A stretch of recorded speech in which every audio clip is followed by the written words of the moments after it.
On this episode, we're going to go over Orlock, legendary names, and tactics cards. Dome Runners TV, your guide to the Underhive and beyond. Hey there, scabby scummers and gangers. Crimson Oracle here with another episode of Dome Runners TV, and today I'm coming at you with a video going over all of the different Orlock tactics, everything that they have for their legendary names, and we're going to kind of just go over all of that stuff. And then in hopefully a couple days, I'll have a video up talking about, sort of budget Orlock builds. And with that, no sense standing on ceremony. Let's get right into it and deal with Orlock legendary names. If you like our content, don't forget to like and subscribe, and for as little as $2 a month you can become a patron and help support the show. Legendary names are specific attributes and abilities that are given to your fighter due to some element of their background. And this usually comes with a benefit and a drawback, but sometimes there's just a benefit, or sometimes the drawback is not so bad. Regardless, this is a system that gives your fighter some extra little thing, and they're usually kind of thematic and cool. And any fighter can have up to 2, and fighters with the gang hierarchy rule, so your leaders and champions, can have up to 3. You get 1 free with each of your leaders and champs, which is a pretty good deal. And they can be earned by taking an advancement. So you get either a random one for 3 XP, or you can choose for 6 XP, and it adds 5 credits to the cost of the fighter. And if you can't use a random name, you can generate a new one. First up, we have Unbelievable Escapes. Number 1, we have Ironhard. The benefit is that the fighter counts the first seriously injured or out of action result as a flesh wound instead. The drawback is that if they're taken out of action, you automatically fail the next bottle test. So this is some serious backup for, avoiding that sort of early game, absolutely crucial loss of a fighter. But boy, is it a little bit scary to automatically fail that bottle test. That's definitely one that's a gamble. So I could see potentially not picking this one unless I really want that fighter to be kind of a central figure in the gang. Next up, we have Bullet Dodger. The benefit is once per battle, when targeted with a ranged attack, you can force the enemy fighter to reroll all successful to hit rolls. The drawback is that the next activation, they can only make a move simple action. So it's one of those things where, if you want your fighter to stay around, you might be willing to eat a turn of, not doing anything or fleeing or whatever. But I think it's a pretty useful ability.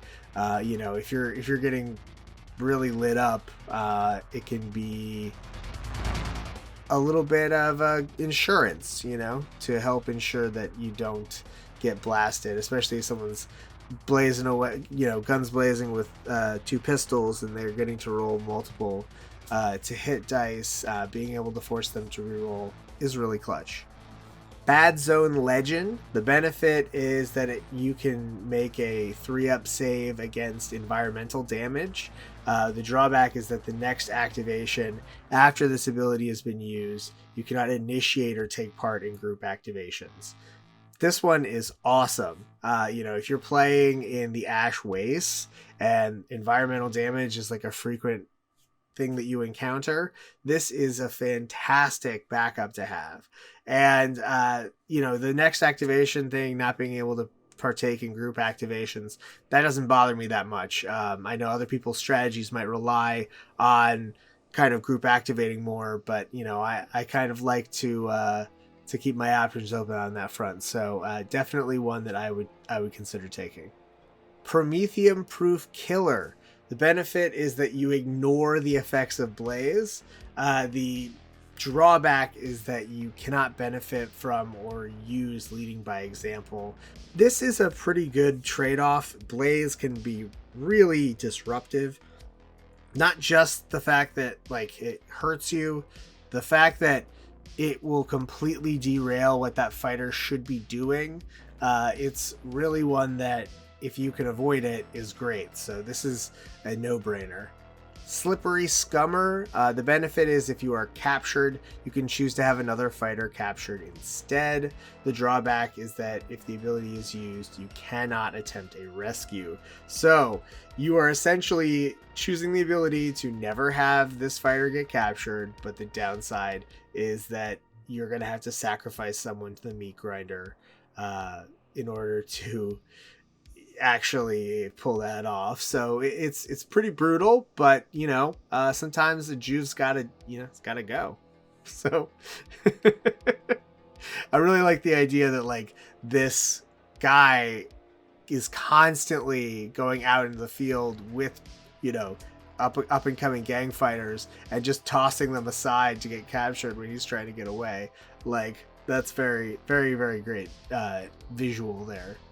And the last of the unbelievable escapes, we have Blade Breaker. So the benefit is that when you're hit by a melee or versatile attack, roll a d6. On a natural 6, the hit becomes a miss and the enemy fighter is immediately disarmed. And there's no drawback. So this is one that is... it doesn't say once per turn, so you can use this against multiple opponents, and it's essentially kind of like having step aside or dodge, but you also get to auto disarm the person, which is pretty great.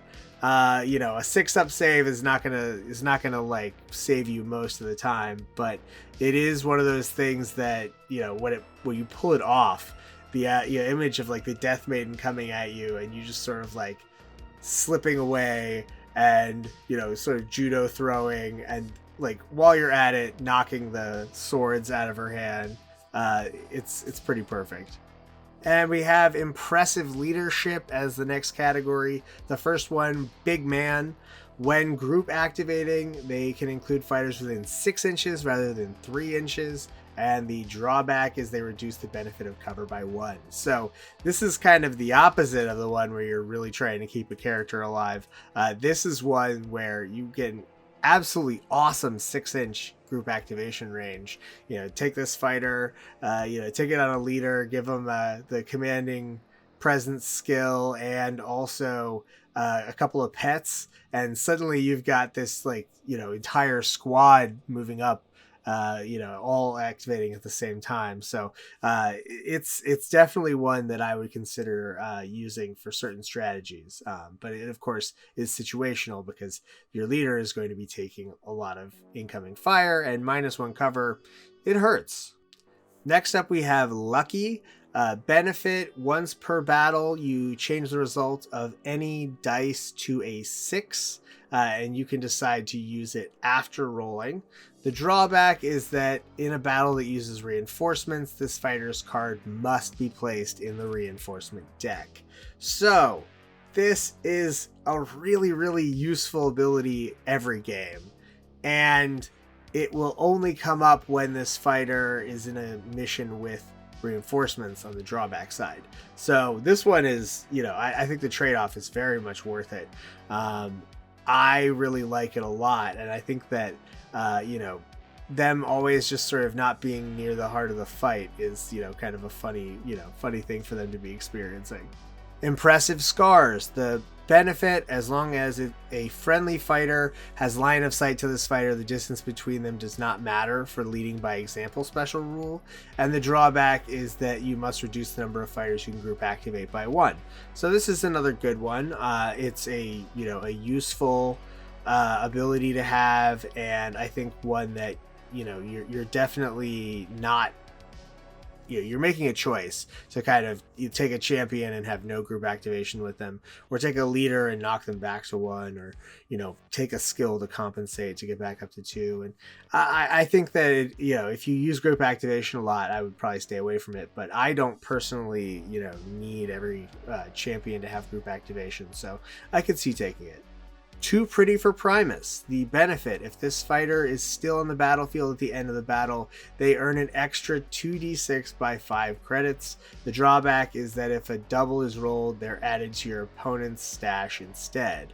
So this one is one of those ones that's a no-brainer, because there is the downside is, right, if you roll a double, then your opponent gets a little extra cash. That doesn't actually hurt you. It just is, you not getting that benefit.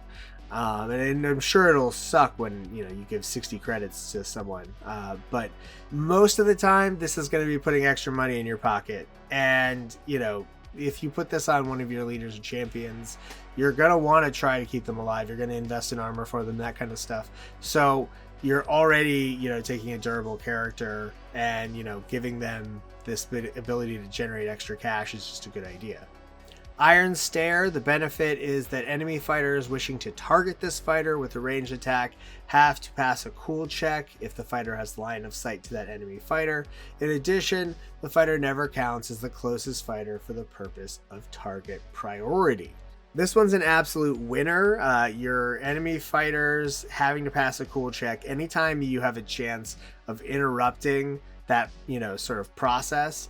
It's really helpful. And the fact that they have to, even if they're the closest fighter, pass a check to see if they can shoot them, because they never count as being the closest fighter, I believe means that they would have to pass 2 checks in order to actually do that. So that's pretty wild. This is going to make that fighter a lot more resilient, simply because your opponent is going to have to weigh that decision of whether they want to, have to pass that check and whether they want to risk losing that attack. So I like it. Next, in the impressive leadership category, we have the last one, Rock Steady. The benefit: as long as this fighter is standing and active or engaged, roll 2d6 for bottle tests and apply the lowest result. The drawback: if your gang fails its bottle test, friendly fighters must re-roll a successful cool check to see if they flee the battlefield. So this is one of those ones where, is being less likely to bottle, significantly less likely to bottle, worth? I mean, this, functionally eliminates that, random 6 bottle that sometimes happen when you lose 1 or 2 fighters. I think that it's probably worth it, if you're going for like a large number of fighters in your gang. If you have a smaller number and you're going to be making more and more bottle tests, the fact that when you lose, having to re-roll, that's going to be brutal. So definitely great for a bigger gang. I probably would avoid this on a really small crew. Next up, we have Improbable Beatdowns. Number 1, One Punch. Benefit: when making an unarmed attack, this fighter may choose to roll a single attack dice. If this attack hits, it's resolved at Strength 8 and Damage 2, and no save roll can be made, with the exception of field armor. So this could theoretically mean that this fighter could punch a hole in a Cargo 8 Ridge Hauler's side armor with no save being rolled on the part of the Cargo 8. It would only be 50-50 to wound, but the absolute glorious image of someone punching a truck so hard that it crumples is, I mean, I can't get that out of my head. It's perfect. Next up, we have Bullet Lord. The benefit: once per battle, rather than rolling the firepower dice, you can choose the result to be a 3. The drawback: after working out the effect of this attack, it counts as having failed an ammo check. So this is a good one to have for a fighter who's using a plasma gun or a heavy stubber or something like that, where you want the ability to just say, all right, like, I'm racking a shot that's going to do absolutely the worst damage, but then this is it for that weapon. I might be able to re-roll it if it's a heavy stubber, but this is not one that you're going to be planning on firing again soon. And I think that it absolutely works because you would be having to weigh when to use it. because of running out of ammo, and knowing that you could miss. But I think that it's one of those ones that is it's going to be so fun when you pull it off on the table that it's worth that kind of drawback on that alone. Next up, two guns. The benefit: when this fighter uses the twin guns blazing rule, after working out the effect of their attacks, enemies within 6 inches make a nerve test. Drawback: during any round in which this fighter uses the twin guns blazing rule, they cannot make or participate in a group activation. So this is a really, great way to kind of spread out the effect of, that psychological impact of a kill. People often will kind of keep fighters spaced out a little bit, just so that this is something that doesn't happen, and being 6 inches instead of 3 inches, that's really having to space those fighters out. So that your opponent's not going to be able to kind of account for that. So I think it's really solid, and you can totally abate the drawback just by using the weapon, only a single weapon instead of both pistols, and still get their normal activation other than shooting twice. Next up, we have Chancer. The benefit is whenever this fighter hits an enemy fighter with an improbable shot, gain D3 XP. The drawback is when spending experience on skills advancements, this fighter cannot choose skills and they must always gain them randomly. So this is a really, I don't find improbable shots to happen that often in my games. I don't generally shoot at someone when it would require a 7-up to hit them. So I probably would not take this one, but it's kind of fun. There's a certain element of role play to this one. Your fighter having to roll on their skill advancements is something that, might get you some skills that you don't consider, playing most of the time. So it's kind of fun. Next up, we have Headshot. The benefit: if this fighter takes an enemy fighter out of action with their first shoot basic action of the battle, they gain D3 XP. The drawback: all missed range attacks made by the fighter count as stray shots.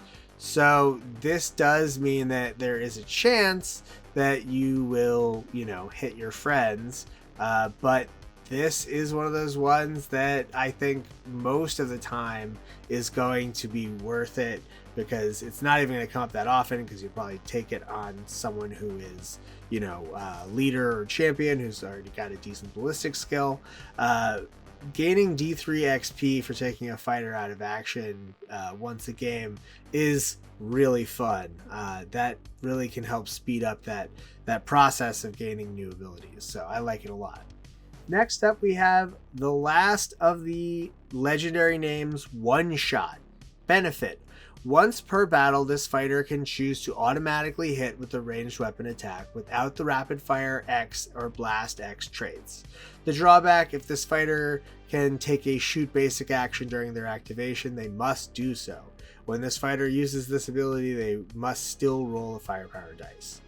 So this is a really cool one, just to be able to absolutely guarantee that las cannon shot is going to go through every time is very cool. The fact that you have to shoot with them would be a good one for sticking this on, like someone with a las cannon, or some other kind of long range weapon where you're going to be, taking a sniper position, taking improbable shots. I think this is a good one for a sort of specific type of character, someone who they're impetuous. We can all relate to that, right? But regardless, that's it for the legendary names. I think they offer a ton of flavor, and they can really kind of fit into themes in your crew. It just depends on whether you find one that suits you. So I like that a lot. And next we're going to talk about tactics cards. So the first tactics card, What's in a Name? Play after deployment but before the first round. Choose an Orlock fighter in your starting crew. That fighter gains a temporary Orlock legendary name of choice. This does not affect their credit cost. I mean, this is a great one. A temporary free Orlock legendary name. There's a ton of awesome abilities in that list that we just went over, I would love to grab this tactics card. This is a great one. Next up, we have Quick Trick. Play when an enemy fighter declares a charge double action and moves within 1 inch of a friendly Orlock fighter. The fighter can immediately make an attack with a sawn-off shotgun against the charging fighter. Enemy fighter cannot be pinned by this attack, but if they're seriously injured, their activation will end.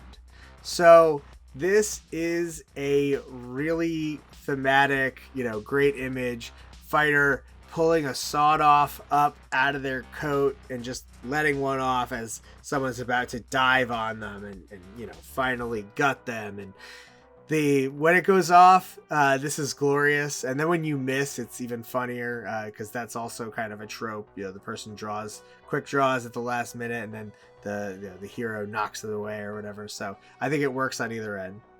Boom Boom Surprise. Play this tactic instead of activating a fighter. Choose a Promethium barrel within 8 inches in line of sight of a friendly fighter. It explodes. Resolve the effects of an attack with an incendiary charge centered on the Promethium barrel. After resolved, remove the barrel. This one is only going to come up when you have Promethium barrels on the board. That's not one that I think is a guarantee. It says barrel, so I don't think it would count for causing one of those Promethium caches to explode. So I think it's fairly limited in utility. Not one I would choose, but maybe if you draw it, sneakily drop some Promethium barrels on the board. Blood Brothers. Play this gang tactic before any fighters have been deployed. The gang may recruit 2 hive scum for the battle without cost. They only gain half the amount of credits from the scenario rewards, and if you don't have models available, you can discard this tactic and draw another. So gaining half credits, this is not one that I would play. I think I don't want to lose that extra income. I don't think 2 people is worth losing half of your scenario income, but that could be wrong. It could be a scenario that doesn't have that high end of a winning threshold. You're only going to win 60 credits either way, 30 credits to recruit 2 hive scum for a game. Maybe, I don't know. I wouldn't go with it personally. Down but not out. Play when activating a seriously injured fighter within 3 inches of friendly and standing active Orlock fighter. Activated fighter suffers a flesh wound and becomes standing and active. The fighter may then make a single basic or simple action, after which their activation ends. So this is a great one. Being able to cause someone to pop up, taking a serious injury back to a flesh wound, especially if it's on one of your leaders or champs, being able to kind of keep your guy in the fight is really useful. So I definitely think this is one that I would take. Bond of Iron. Play during the roll for priority but before readying fighters. Until the end phase, all friendly Orlock fighters with the group activation special rule can activate an additional fighter. This one is hilarious, especially if you're already sort of running a blob and you suddenly become able to even throw one more fighter into it. I think it's a great, hilarious kind of turn to have. Suddenly your opponent is just, getting inundated with attacks they weren't expecting to all come at once. It's thematic. I like it. Trigger Discipline. Play after the roll for priority but before readying fighters. Until the end phase, all friendly Orlock fighters that start their activation within 6 inches of a friendly fighter with the gang hierarchy rule count as having the steady hand skill. So, this one is not necessarily a crazy game changer, but I think that it's useful enough that I would definitely consider taking it. Stepping Up. Play when your leader is taken out of action. Choose a friendly Orlock champion until the end of this battle or until taken out of action. They replace the gang hierarchy champion and group activation 1 rules with leader and group activation 2 rules. This one is pretty situational. I wouldn't choose it at the start of a battle, but it definitely is a fun kind of thematic thing to have come up randomly when you're drawing cards. Initiation. Play before any fighters have been deployed. Your gang may recruit and deploy up to 3 temporary greenhorns. Each is armed with a sawn-off shotgun and flak armor. They don't count towards max crew size, and if you don't have the models, you can redraw. This one I love. I love all of these abilities where you get to bring in, one of your fighters that you wouldn't necessarily, you have extra fighters left over from your box, and you build them up, and you kind of wonder when you're going to use them. Be able to throw in a bunch of Jews with sawed-off shotguns is a lot of fun. They are great for kind of adding extra chaff around your leader or your champions, and they could actually do work when they get up close. Strength of arms. Play after roll for priority, but before readying fighters. Until the end phase, attacks made by friendly Orlock fighters with melee weapons gain +1 strength for each additional friendly fighter that's also engaged with the target, to a maximum of +3. This is a really fun one. I don't know if I would say that it's necessary a lot of the time, but the fact that, everybody is getting this boost from being near each other, I think that it's definitely one that is a fantastic kind of cinematic choice. Grandstanding. Play before any fighters have been deployed. If your leader is not part of your crew, one champion of your choice within your crew may be replaced with your leader. If no champions are part of your crew, a ganger may be replaced with your leader. If your leader is part of your crew already, you may discard this tactic and select another. This is a good one. The fact that it goes away if you don't need to use it, but if you happen to not have your leader in your crew, I think that it's awesome to be able to kind of swap them out with someone. Wall of Iron. Play after roll for priority, but before readying fighters. Until the end phase, any friendly fighters in base contact with one or more standing active friendly Orlock fighters cannot be involuntarily placed prone and pinned. So, this is a definitely like a very cool little ability. The fact that you could have a whole turn of anyone who's nearby each other not being able to be pinned, that is awesome if you're running something especially melee related. Having that kind of option to just guarantee that next turn I'm going to be standing unless you kill me, it's good. Showboating. Play when a friendly Orlock fighter takes an enemy fighter out of action as part of a charge double action. If the fighter is no longer engaged, they may immediately make a second free charge double action. If the fighter is engaged, they immediately make a free but fight basic action. I mean, bonus charges after completing a charge and bonus fight actions are always great. This is absolutely one that, if you're running a fighter who's got a big beefy weapon, maybe you gave him a power hammer or something and you really want to beat people down with it, this is a great one. And I love the image too. There's a certain kind of you can picture it. They are getting really excited and they're kind of bragging, and then they just roll right into the next combat. Protection duty. Play before any fighters have been deployed. Add a rebel lord not counted towards your max crew size. If no model, you can discard and draw another. If it's taken out of action, the friendly fighters nearby suffer a -2 to cool for the remainder of the battle.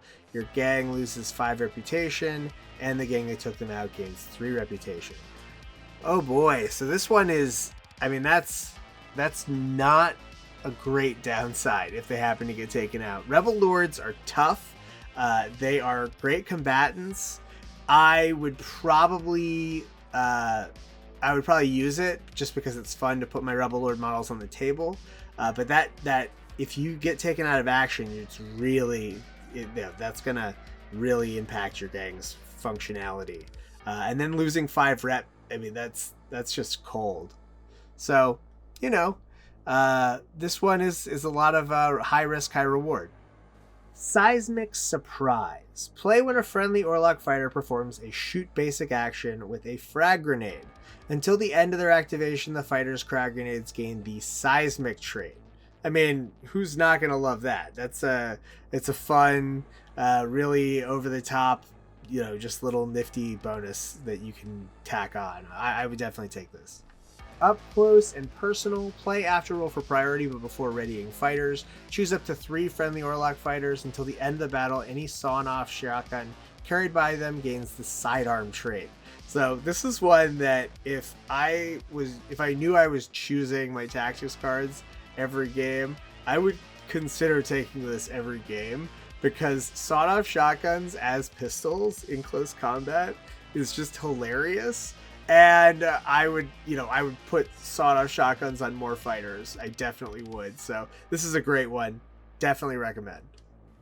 Ammo pack. Play instead of activating a fighter. Choose a friendly Orlock with a munitioneer skill. All friendly fighters within 6 inches and line of sight that have the out of ammo condition may immediately perform a free reload simple action, even if they would normally be unable to do so, e.g. scarce. Seriously injured fighters are not affected.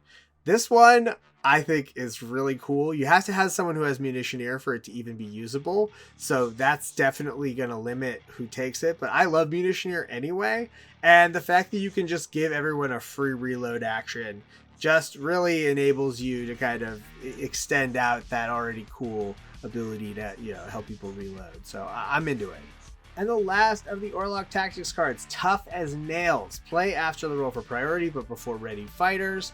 Choose a friendly gang hierarchy Orlock. For the remainder of the battle, roll a d6 each time they suffer a wound.